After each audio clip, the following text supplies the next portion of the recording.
the Vatican City and the procession of dignitaries of the Catholic Church to St. Peter's for the opening of the Ecumenical Council. Almost 2.5-mile-long procession crossing St. Peter's Square. Nearly 3,000 dignitaries of the Church, among them bishops, cardinals, patriarchs, and religious abbots, who precede Pope St. John XXIII's entry into St. Peter's Basilica on the gestatorial chair, to the applause of the crowd. These are images from October the 11th, 1962, the day of the opening of the 21st Ecumenical Council in history, the Second Vatican Council. Gaudete Mater Ecclesia, Mother Church rejoices. These words, pronounced in Latin by Pope John XXIII, begin the work of the Second Vatican Council, a council that opened up a new era in the history of the Church. I think what I'd like to suggest in terms of celebration is to take a good look at what set up the council. A lot of people look at John XXIII calling the council, and that's the historic moment.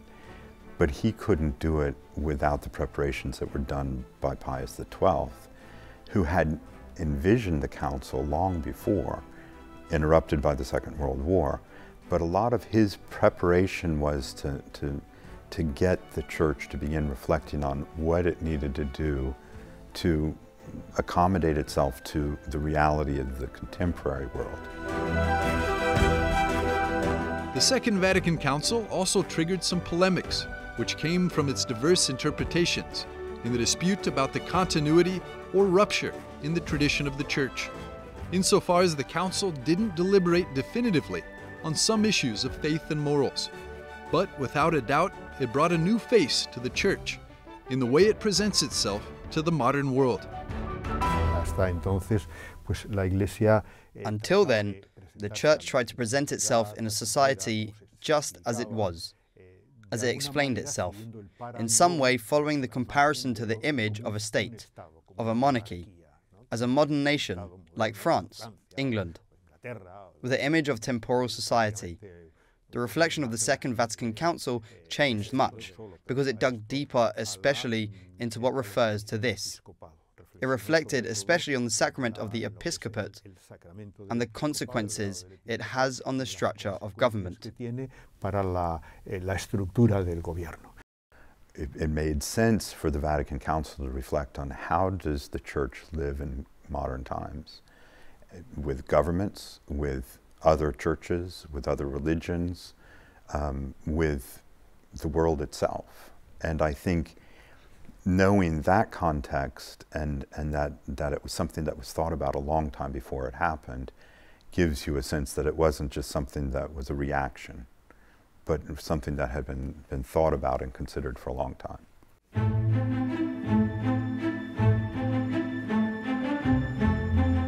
One of the most significant novelties brought about by the Second Vatican Council is found in the dogmatic constitution Lumen Gentium, one of 16 texts emanated by the Council, a call to the rights and duties of the faithful, and to the greatest participation of the laity in the life of the Church, with the universal call to holiness. Lumen Gentium says, look, we need to let the pastors know they need to explain well to the faithful that these are the rights we have in the Church.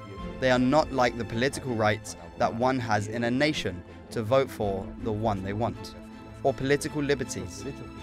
That these rights we have in the Church are to edify the Church, and they have to adhere to the fundamental principle that this is a right/duty, and it must be managed well to be able to build the Church with freedom, but also with responsibility. It's not like a political right.